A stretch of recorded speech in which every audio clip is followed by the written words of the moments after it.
Hello, everyone. Welcome to This, That, and the Other once again, talking about Detroit and Michigan State sports, and another miserable loss for Michigan State today against a very good Indiana Hoosier team coming in 4-0 now, and Michigan State falls to 1-3, and can't say it's surprising, unfortunately.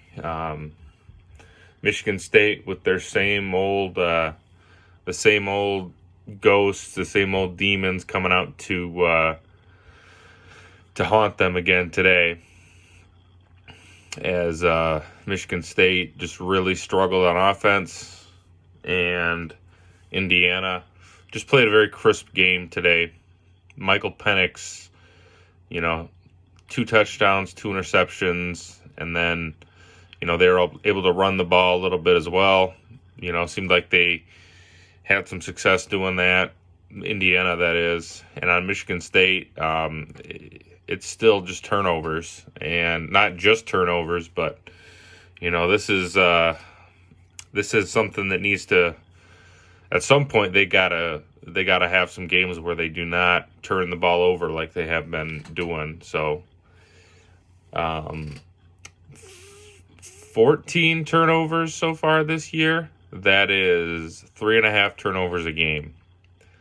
That really is kind of unheard of, you guys. I get it. That Rutgers game, I don't want to go back to talking about that, but that was as bad as they could play, and against not the greatest team.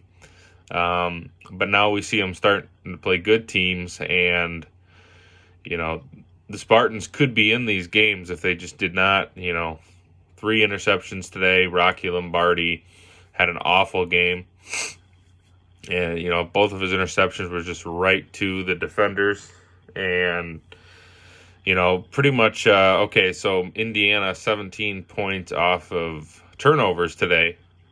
Considering the final score, that's a pretty significant stat.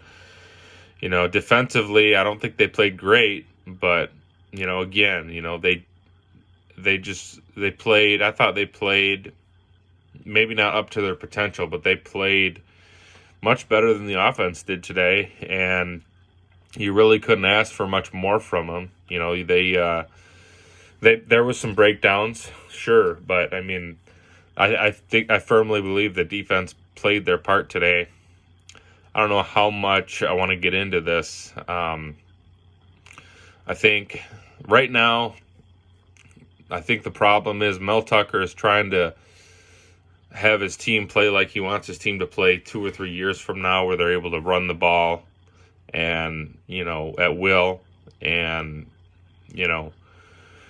but he just needs to realize, I think, that he has to dial that back, and not, 24 rushing attempts today and only 27 They did not have the ball that much. That's one thing.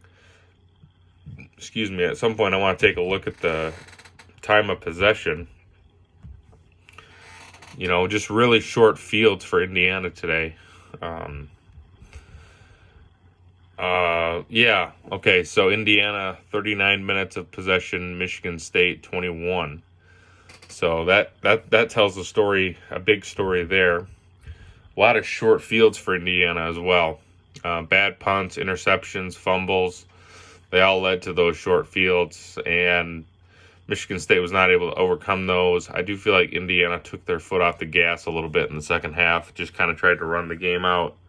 They knew Michigan State was just totally unorganized on offense, and it's still understandable, with all they're going through, but still blows my mind how they can have no turnovers against a pretty decent team in Michigan and all these other games. These are just ugly turnovers too. The interceptions, it's not like we're talking about tipped ball interceptions. We're talking about Rocky throwing it right to the defender. And again, these are college athletes. I'm not trying to roast anyone. Just kind of calling balls and strikes right now. And Jaden Reed had a little bit of a bounce back game, 63 yards receiving on 7 catches. I liked the way Trent Gillison played today. He was a nice option for the quarterback. And when it comes to Peyton Thorne, who basically played the entire second half, I thought he had a decent little mop-up performance. 10 of 20, 110 yards. Interception, that he overthrew. I'd rather be having interceptions where you overthrow than underthrow the receiver. That's just me, But, I mean, they just happened to have a safety behind him in coverage that was able to pick it off. And Jordan Simmons, just none of these running backs real impressive. Actually, Connor Hayward had 5 yards of carry. He had a decent game today, but I think Connor Hayward is good at everything except running the ball up the middle. I think he can kind of run it outside. He can catch the ball. He can get some yards after catch, but I just don't think that he's the guy that you want to have doing those. And the other guys, it seems like these offensive plays, when they are running the ball, they're starting, when they hand the ball, they're like 3 or 4 yards behind the line of scrimmage, and there's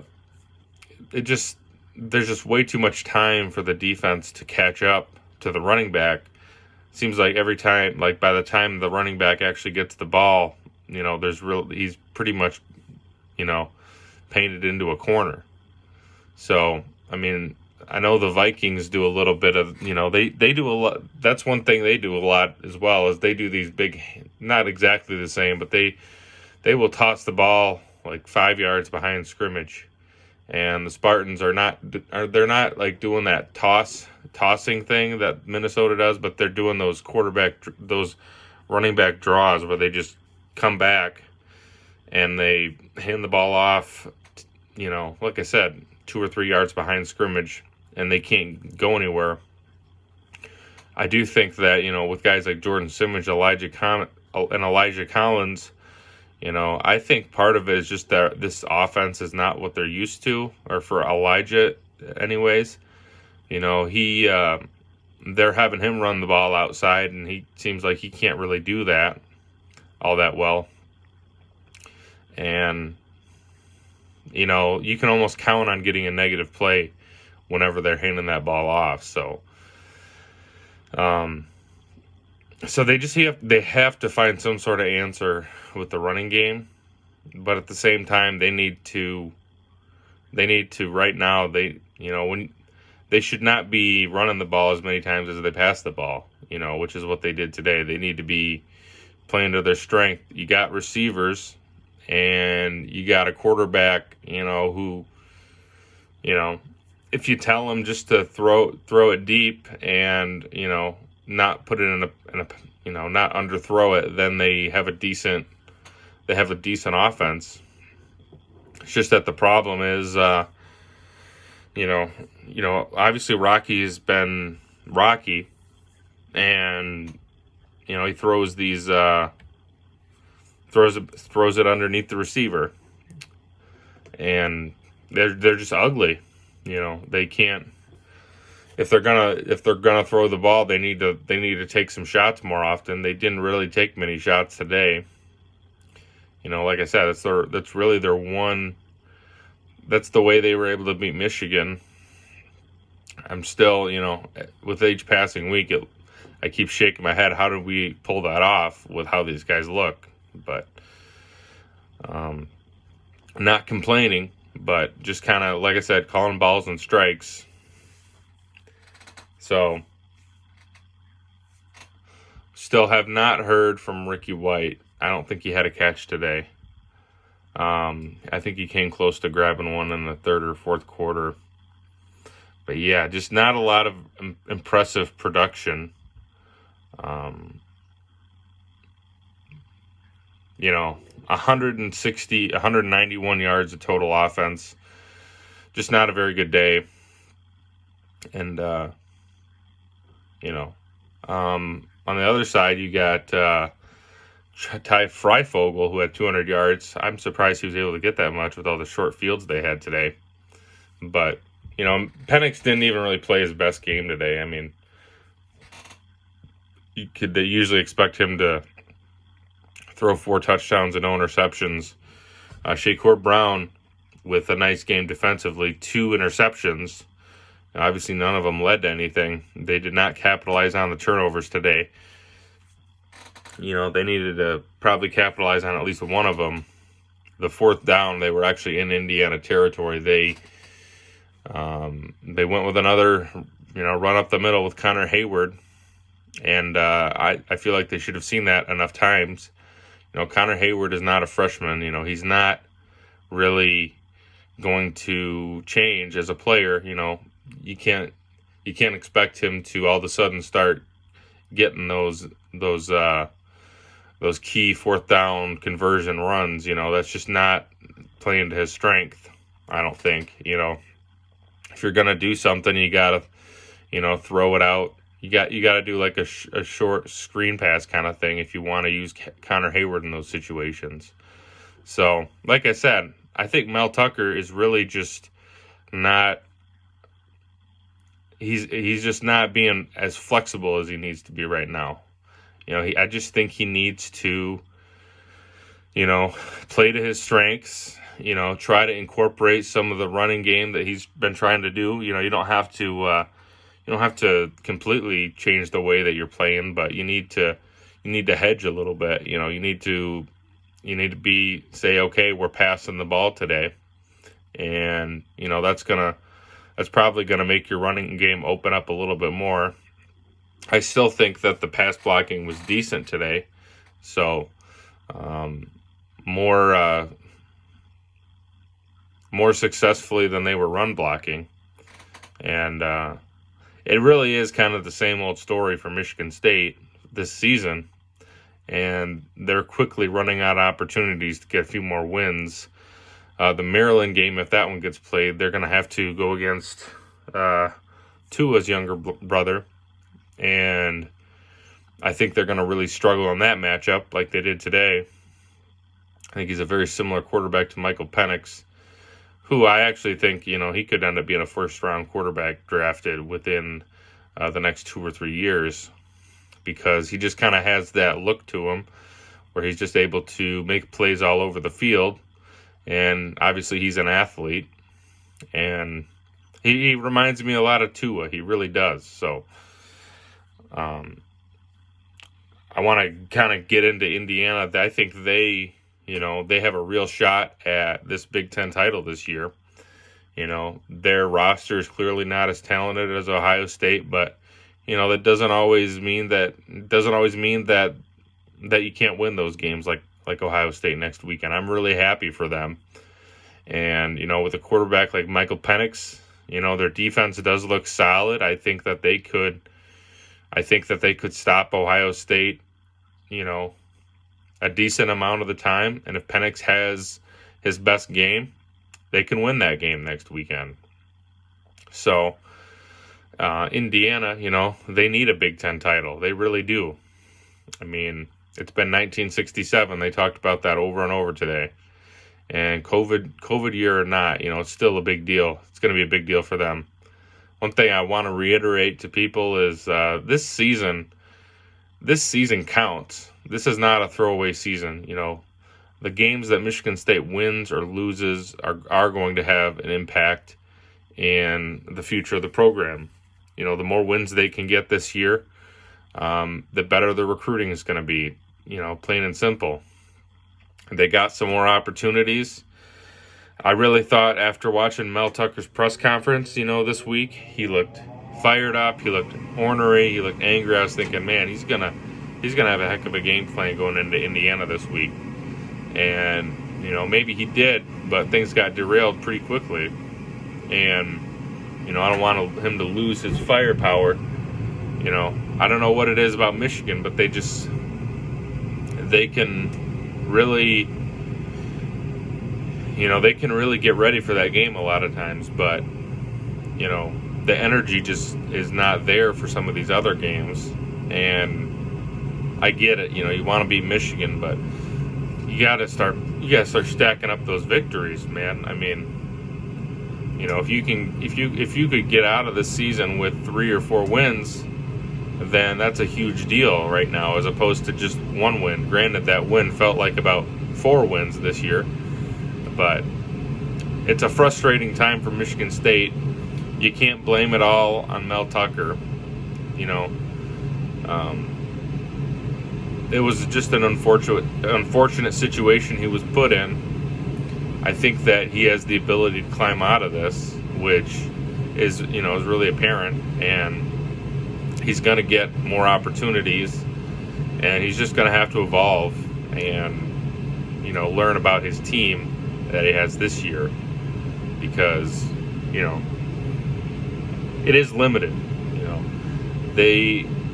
I say it again, he does not have a single soul on that team that he handpicked to go and play football for Michigan State. So he really has to make square pegs fit into round holes right now, and that's a valid thing, an obstacle to overcome. That's not an easy thing. You look at Jim Harbaugh, his first year, he was left a wealth of talent, from Brady Hoke. In this situation, you just have this is like a salvage, it's like a salvage kind of thing where, you don't even know who you got on the team. You don't know where the talent is.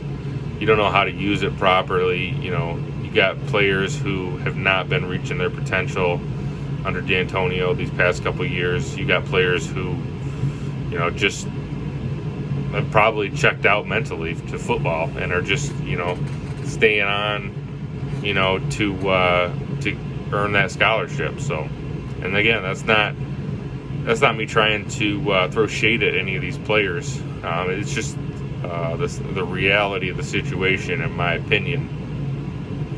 But I still think that they can work with it.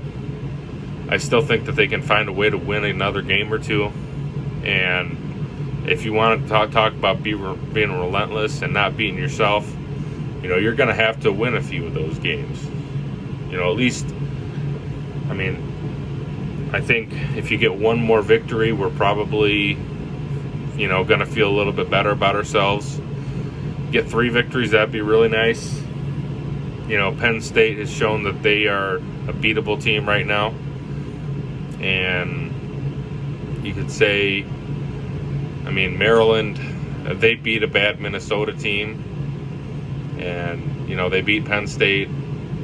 I still think they could be a beatable team, but it's definitely looking iffy right now, and I definitely don't want to be anywhere near the TV when we play Ohio State this year. But stranger things have happened.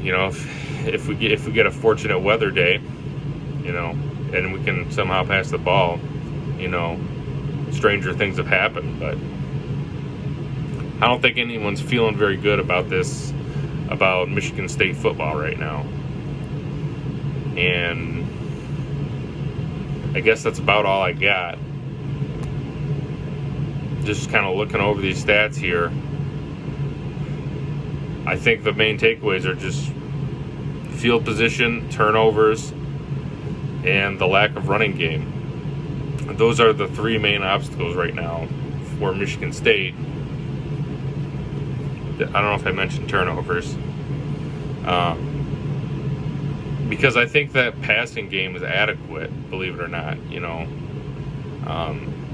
Whether or not Rocky Lombardi is in there, he can, a quarterback, you can still win with a quarterback. And sometimes quarterbacks do have bad games where they throw ugly interceptions. The main thing I'm concerned about is that I really think Rocky has hit his ceiling, and I really think that they should transition to going with Peyton Thorne. I actually would not have been upset if they had pulled Peyton Thorne late in the 4th quarter after that interception, because it seemed like you had ridden that energy wave as long as you could with him in there. So I would have been okay going back to Rocky at that point. I wouldn't be upset if we saw him rocky the rest of this year.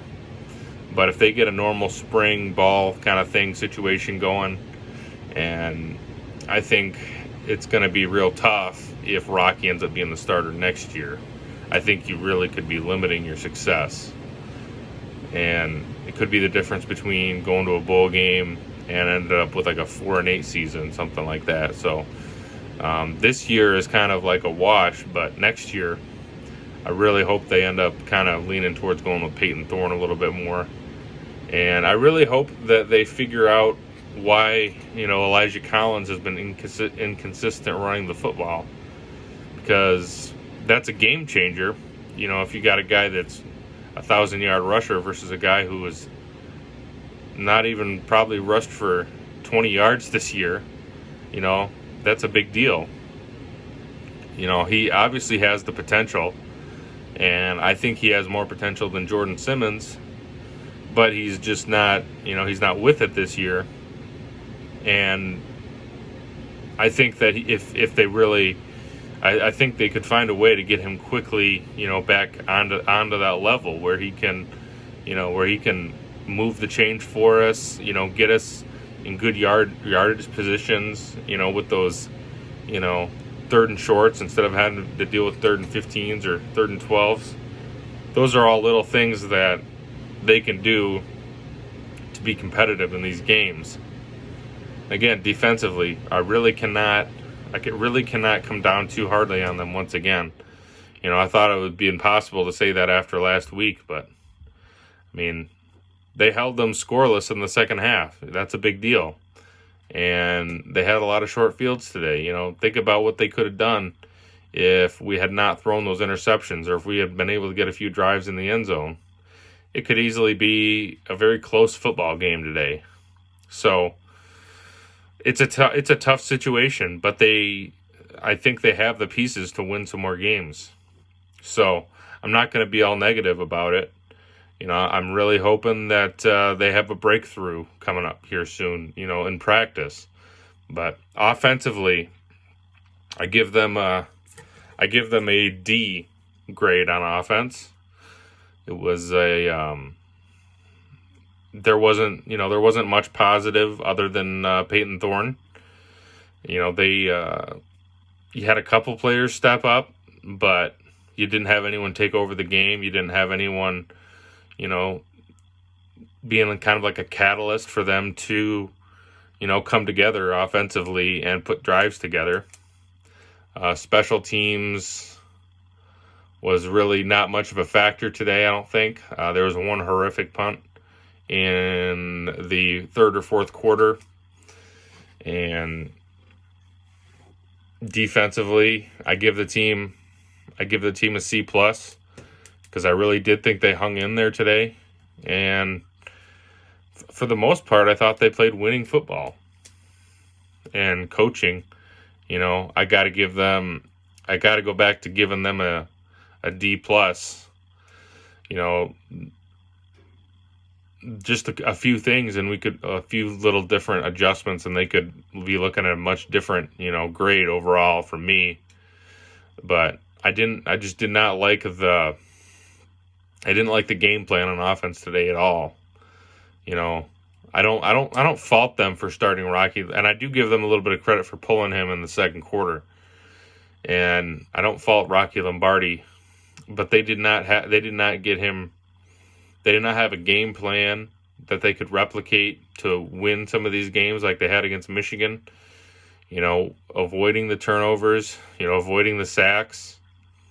And, all these teams have different defenses, and I think that Indiana is a solid defensive team if you look at the games they've played so far. What they were able to do to Michigan, holding them to 21 points was a big deal. And, even just because a team scores over 30 points, too, does not mean that they played a horrible game, defensively. I think that they have a solid defense. Like I said earlier, I think that they are going to be able to stop Ohio State on some drives, and Penix is just going to have to, keep up with them. and they have to get in a good position early, kind of like Michigan State did against Michigan. That's kind of what that's what we're going to be comparing every game to here this season. Until they can get back in the win column, is that Michigan game, because that game just did not make sense. So I think I'm scratching. I think I'm reaching again. So I think it's about time to end this video. But just another. We haven't had very many good feelings, as far as football is concerned. If you're a Lions fan, there just has not been much of that good vibes going around. We had it for 1 week this year, and it was incredible. But that happy feeling we had against Michigan has worn off by now for sure. And we need to get another one of those. We need to steal another game. That's what we're gonna have to do. So just gotta, we're just hoping that Mel Tucker is able to get through to his players this week and come up with a great game plan, something that we haven't seen.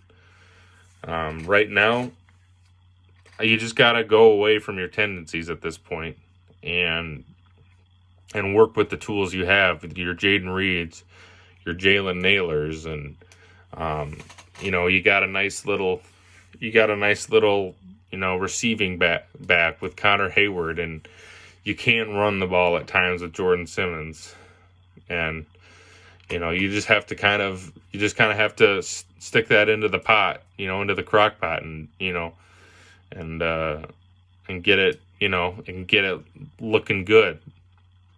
So put those ingredients in there and get us another victory. So that's it for this episode of this, that, and the other. Like, comment, and subscribe.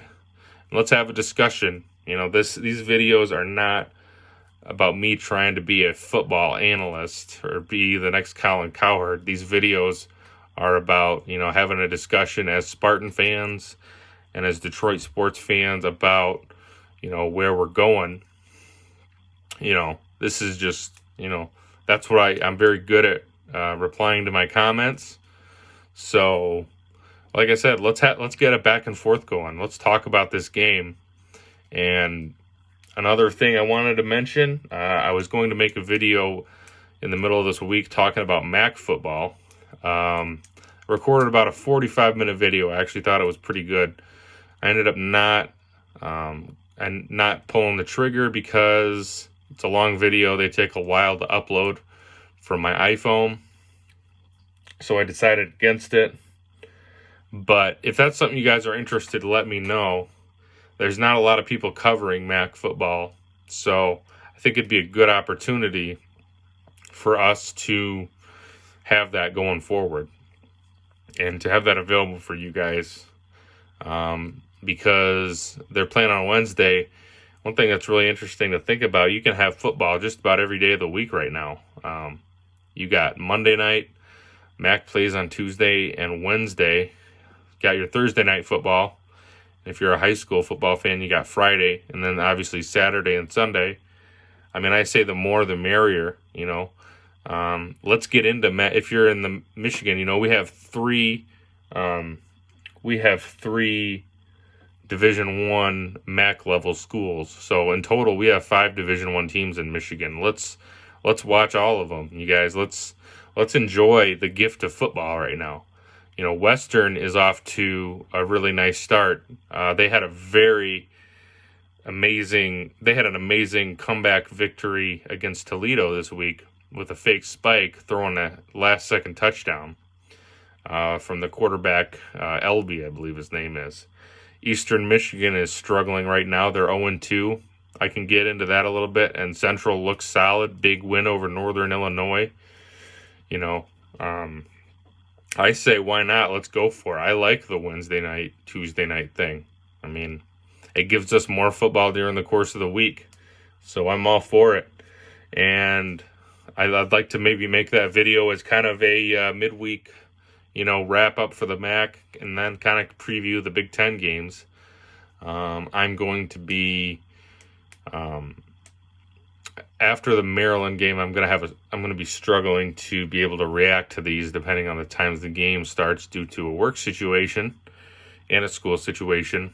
But I did want to mention also, it's true I am going for my master's at MSU, but part of the reason I'm pushing for this MAC football is because I actually did get a bachelor's degree from Western Michigan. So let me know what you think about the MAC football idea. We need something to kind of replace the Lions right now. I just can't deal with them right now, you guys. I just not enough time to deal with that kind of situation that's going on over there. So anyways, another long and drawn out conclusion, but thanks again for watching This, That, and the Other, and have a great rest of your weekend.